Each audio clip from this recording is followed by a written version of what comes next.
hereby affirm I do hereby affirm that I will tell the truth that I will tell the truth and nothing but the truth and nothing but the truth to the members of this committee to the members of this committee today. today. Thank you. Good morning. Good morning, Congresswomen and Congressman and Senator Revelle. My name is Dan Sheehan. I am General Counsel for the committee. I've been asked to speak briefly here today to address a few different instances that have occurred in my career as an attorney that bear upon this particular subject that have led to me ending up being General Counsel. I was also General Counsel for the original disclosure conference that we had in 2001. So I've been around for a while on this particular area. And it arose because I was Chief Counsel for the United States Jesuit headquarters in Washington, D.C. here back in 1976 when President Carter was elected president. And immediately after his election in November of 1976, President Carter called into his office the then Central Intelligence Agency director, who was George H.W. Bush. And President Carter asked to be briefed by the Director of Central Intelligence on the issue of UFOs. And in that meeting, CIA Director Bush asked the President-elect if the President-elect would leave him in as the Central Intelligence Agency Director, and that he would promise that he would never run for political office in his life if Carter would agree to keep him in as the Director of the CIA. Bush wanted to, at that time, become more or less like J. Edgar Hoover had become at the FBI, that he would remain, that it would be above politics, that he would remain in that position. President Carter reiterated his request for the UFO information, saying that he had his own person in mind to be the director of the Central Intelligence Agency, which happened to be Teddy Sorensen at the time. Bush at that time then refused to provide the information to him, saying that he did not have adequate clearances, he was not the president yet, and that he should ask his own Central Intelligence Agency director for that. But if he wanted to have the information ahead of time, that what he could do is he could contact the Science and Technology Committee of the House of Representatives. And they had an ongoing relationship with the Science and Technology Division of the Congressional Research Service that could go about getting things declassified to show him. And that is what generated the request from the Congressional Research Service to me as the General Counsel for the Jesuit headquarters in the United States, asking if I could gain access to the Vatican Library to obtain the information that the Vatican has in its library, in its classified sections, to deliver to the President for his review. I did that. I contacted the Jesuit, who happens to be the head of the Vatican Library, requesting this information, and much to my surprise, I was denied information. I wrote a second letter to them saying, look, I guess you must not know who we are here. This is the Jesuit headquarters in the United States. We have 10 provinces here in the United States, more than any other country in the world, and we're requesting this information to share with the President. They still declined. So I had to report that to Marcia Smith, who was the head of the Science and Technology Division of the Library of Congress, the Congressional Research Service, and she asked if I would be willing to become counsel, special counsel, to this investigation that was being conducted by the Science and Technology Committee. I agreed to do this, and I told her that I would need to have access to certain kinds of information that I would like to have declassified or get to see it. And she said, what would you like to see? And I said, well, the first thing I'd like to see is the classified sections of Project Blue Book. Those sections that have been referred to by Mr. Dolan earlier and by Gordon as not really available. Much to our surprise, I was granted permission to see them.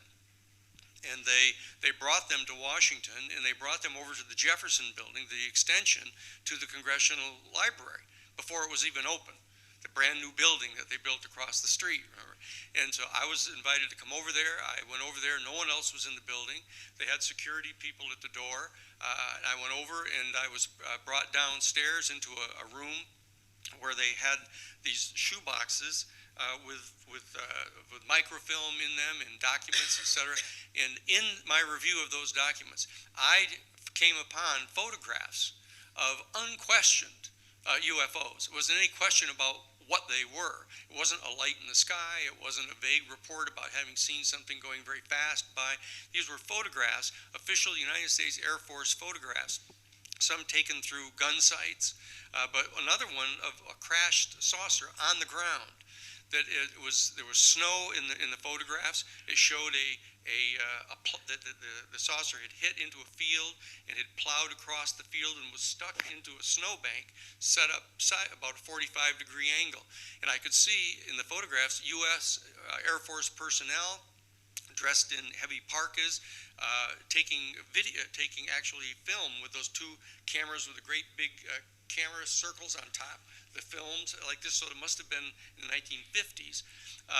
And I saw this, and I realized that I could see in one of the photographs symbols that were on the dome of the UFO sticking in the snowbank. So what I did, I had one of those, they were the microfiche, those little machines you put the microfiche in, you crank the little handle, very high tech this was. And so what I did is they had told me that I wasn't allowed to take any notes when I went in there. The two security men at the door told me I was not allowed to take any notes. But I actually had a yellow pad under my arm when I went in, like this. And so when I went in and when I saw these photographs, what I did is I cranked down the focus on the machine so that I could get a close-up view of these symbols that were around the dome of the UFO. And what I did is I opened up the yellow pad and I put the yellow pad in there and I traced the actual symbols that were along the base of the saucer. And then I closed it up and I said, I think I'd probably better leave now because I have this. So what I did is I put all the stuff back into the boxes and I put the little yellow pad under my arm and I walked back out, and the two security guys said, I'd like my briefcase back. They handed me my briefcase and I started to walk away, and one of them says, what's that under your arm? And I said, oh, this is a yellow pad. And he opened it up and he leafed through all the pages and there was nothing there.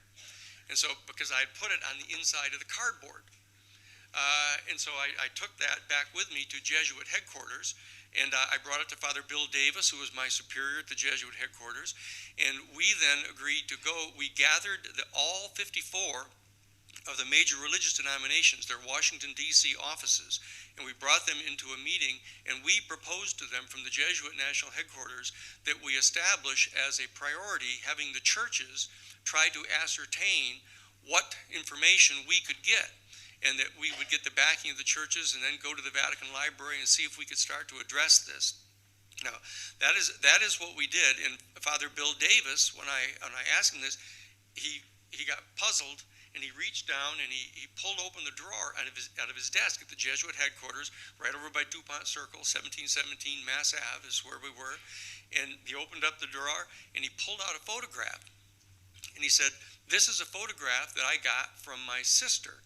Her husband is in the tower in the Seattle Washington airport. He's a flight controller, and his best friend is a commercial pilot. And he took this photograph out of his window of the commercial airline, and he handed me the photograph of this. So we showed this to the people at the Washington Interreligious Staff Council that we organized, asking them if they would make this a priority, and they said, are there any other subjects you'd like to discuss instead of that? That they didn't want to address that at that time. And what happened, I was contacted then by Marcia Smith, who was directing the investigation for President Carter at the Congressional Research Service, and she asked me if I would go to meet with the people at the Jet Propulsion Laboratory in California in the SETI program, the Search for Extraterrestrial Intelligence, and give them a briefing on the theological implications of contact with extraterrestrial intelligence. So I was privileged to deliver a 3-hour seminar to the top 50 scientists in the SETI program on the theological implications of contact with an extraterrestrial intelligence. And then in 1994, I was contacted by Dr. John Mack, who was the chairman of the Department of Clinical Psychiatry at Harvard Medical School, because I'd graduated from Harvard College and graduated from Harvard Law School, where I was one of the founders of the Harvard Civil Rights Law Review. And I had gone on to Harvard Divinity School. And he contacted me and asked me if I would represent him because he had written a book based upon his clinical assistance to high-level military officials and others in the country who had been sent to have psychological background done on them, who had reported these direct contacts with extraterrestrial vehicles of this kind. And when I met with him, he had written this book, and the faculty committee at Harvard University had called him into a session with the legal counsel from Harvard University and the head of the dean of the medical school, getting ready to challenge his tenure for his having written this book, that it was undermining the worldview of Harvard University. And so we met with Lawrence Rockefeller, and Lawrence Rockefeller agreed to fund what would really amount to a grand rounds to present to the Harvard faculty all of the basic information that we had on the existence of UFOs. And they then dropped the hearings and said they didn't want to have this hearings turned into a circus. Now, those were my initial contacts with them, and so I have delivered a number of presentations to the International UFO Congress over the years on the theological implications of contact with an extraterrestrial civilization. And as you may know, the Vatican has now started to issue press statements. They actually held a major press conference talking about the fact that in light of the more recent discoveries of the increasing number of planets that they now realize have suns and atmosphere and are in what they call the Goldilocks zone. They're close enough to their planet, their sun in their solar systems, but not so far away that they're likely to have potential life on them. And as these planets began to multiply, the Vatican has now held an official press conference announcing that they, in fact, have now taken the position that the discovery of extraterrestrial intelligence and a highly technologically developed intelligence is not inconsistent with Catholic theology. And that is what is going on right now. There are very high-level meetings going on right now with the new Pope to discuss what positions are going to be taken by the International Catholic Church with regard to the theology. My understanding is, as former chief counsel for the Jesuits, that the fact is that the Catholic Church does not want to be behind the power curve on this issue. And they realize that with the increasing contact and discovery of these additional planets, that it's going to become clear within our generation, within our lifetimes, that in fact highly technologically developed extraterrestrial intelligence actually exists. And the findings of the Congressional Research Service that were delivered to the President, to President Carter, is that based upon all of their analysis, that they have come to the conclusion, this is an official conclusion of the Congressional Research Service, that they have come to a 95% probability projection that there are from 2 to 10 highly technologically developed extraterrestrial civilizations within our own galaxy. Now, and remember, in closing, in our galaxy, the Milky Way galaxy, there are 50 billion star systems in our galaxy, and there are 50 billion trillion galaxies that are now known. The question, and the abiding question, and it's the one that you and I discussed last night, Congressman Bartlett, have these vehicles developed the capacity to transport vehicles beyond the speed of light? Because if they have, then all these questions now become focused. That means that they would be able to be here, come here, and go. And if they have, then all of these sightings that we've talked about, all these hundreds of witnesses that we've talked about, then are talking about a very real phenomenon. And I'll close with this one observation. When I was legal counsel for the Iran-Contra investigations, that we were the ones that actually initially discovered the Iran-Contra weapons supply trafficking. And when I delivered this information to Peter Rodino, who was at the time the chair of the Judiciary Committee of the House, through Scott Armstrong. Scott Armstrong, as you'll recall, was the staff person on Rodino's staff of the Judiciary Committee during the Watergate investigations, who discovered the taping system in the White House that Alexander Butterfield revealed this to Scott. So I went and brought this information to him, and because of his close relationship with Peter Rodino, he delivered all of the information we had about the off-the-shelf enterprise, the involvement of Poindexter and everyone else. And the response of Peter Rodino was, he said, Scott, he said, my God, he said, if what you're telling me is true about this off-the-shelf enterprise going on, delivering these weapons contrary to the orders of Congress, why then, he said, I've been telling my constituencies if they didn't like the way that American policy was going, that they should write a letter to their congressperson. And if their congressperson didn't do what they wanted them to do, you should vote for someone else for Congress. But if what you're telling me is true, Scott, my God, we haven't even been in control. I'm not going to allow the Congress of the United States to investigate anything like that. And that's the issue that's before us now. Because if, in fact, we're not in ultimate control, and there is an extraterrestrial intelligence of this type of sophistication that's been visiting our planet and entering our airspace and outmaneuvering our aircraft, it's perfectly clear that from a political consciousness that abides inside our executive branch and inside our legislature, that is not something that they want to share with the American people, because it would ultimately undermine the confidence of the governed in their governors.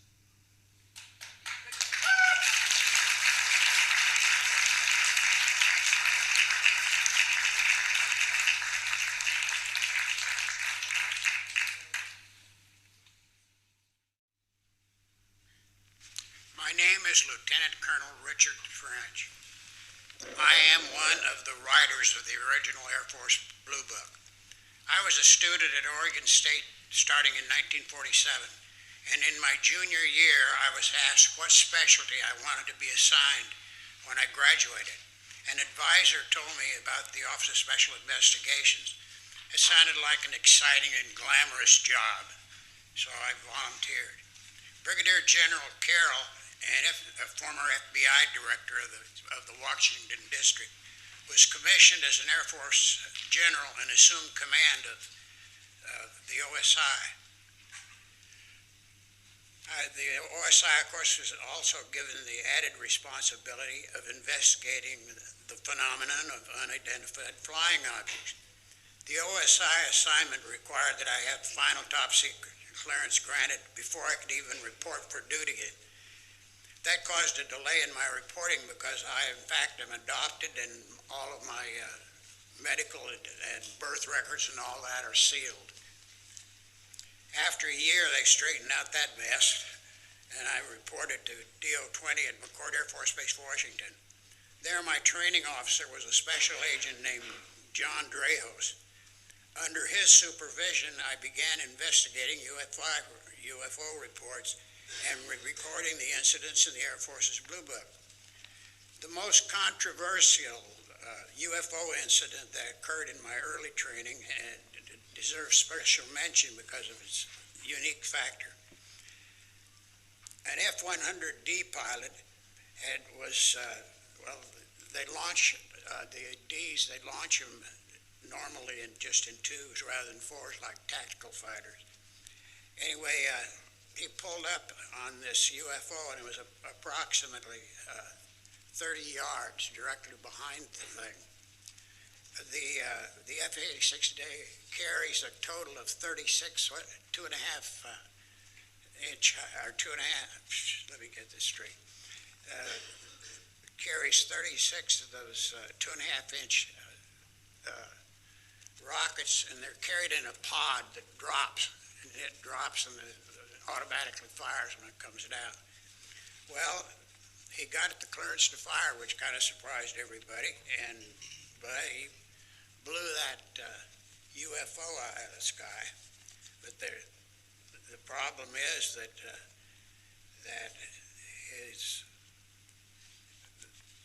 the recording of the incident, well, let me get this exactly right.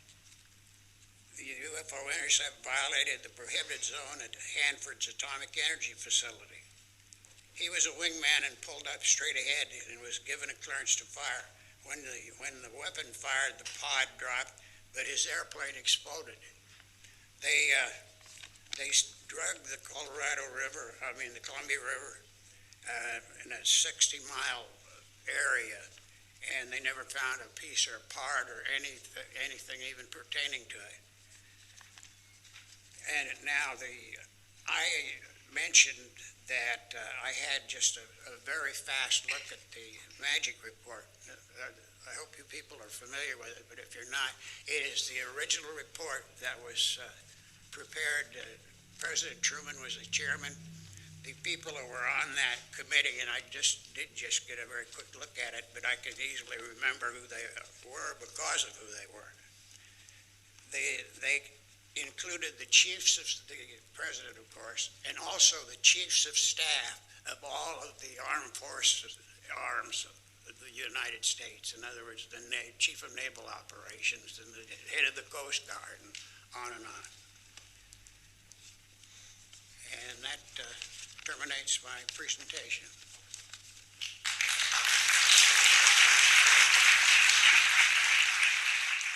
Nations. Richard? Yes, thank you for this question. It's very important. I often think, no parent is ever ready for their first child, but they happen anyway. Disclosure of this reality, we may or may not be ready for it. We probably won't be ready for it, frankly. I think that our society is going through such a tremendous revolution.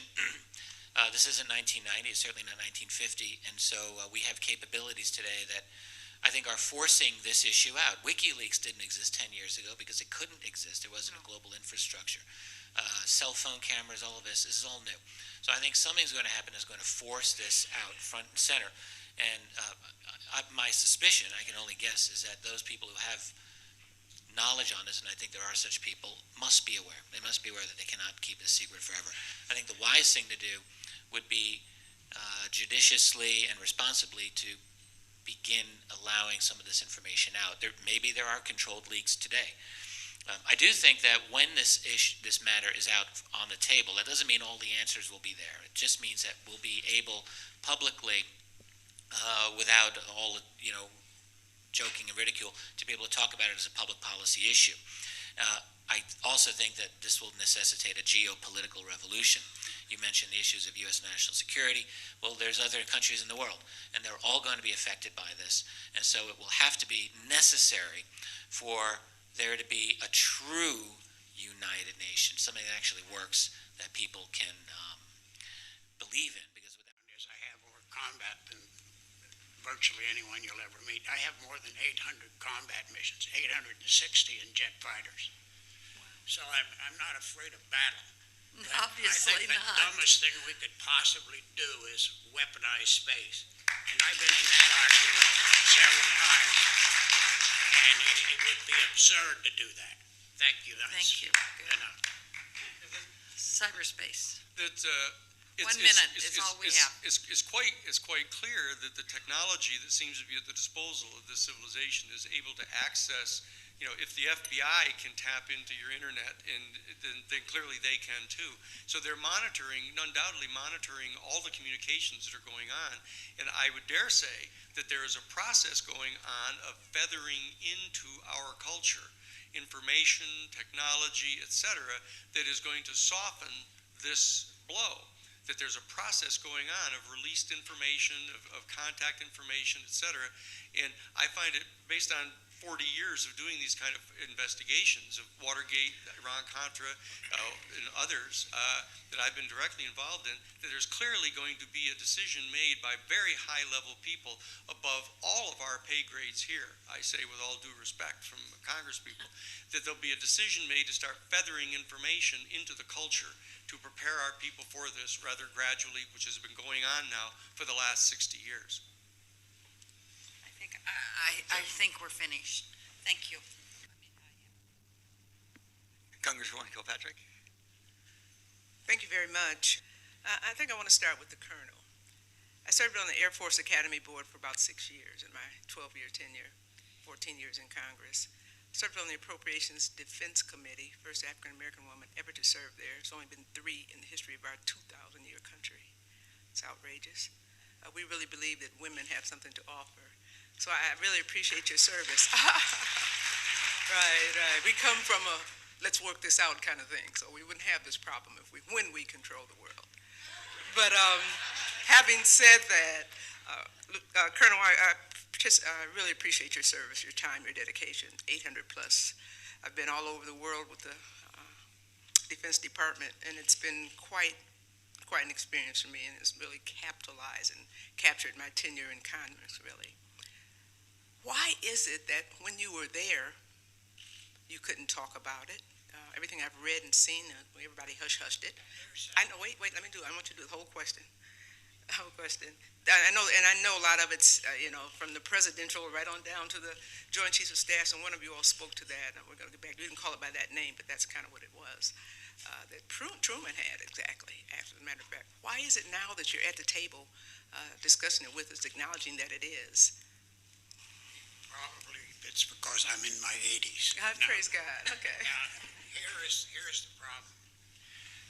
If you had a government job, you need to be what they call humanly reliable. In other words, they thought you were a maniac or something, you'd lose your wings and lose your job and so forth. So anyway, I think it's because of that, basically the human reliability problem, the fact that there are some real lunatics in various places and you can't identify them well enough. And then they won't submit. You have a problem with next of kin. If they have a child that is ill mentally, what do? You believe today that as you sit here with us and former members of Congress, 80 plus years of experience, having now before this committee whose time has come, since 1968, there's been no hearing, as you know. We're moving to that. And I don't know that the answer is another hearing right now. I'm afraid for that. I heard in this discussion this morning, there's a lot of private things going on. I like to see partnerships, private, public. I think that's when Americans get our best bet, when we come together as a nation in a private, public kind of atmosphere. When you talk about what you just said, and I agree that it's urgent, I think somebody at the table mentioned coming together and acknowledging it, which we haven't done as this country. Other countries are beginning to do that, and some were mentioned this morning.